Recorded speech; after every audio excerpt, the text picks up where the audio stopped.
ومن أعرض عن ذكري فإن له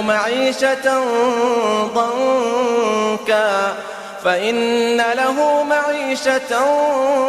ضنكا ونحشره يوم القيامة أعمى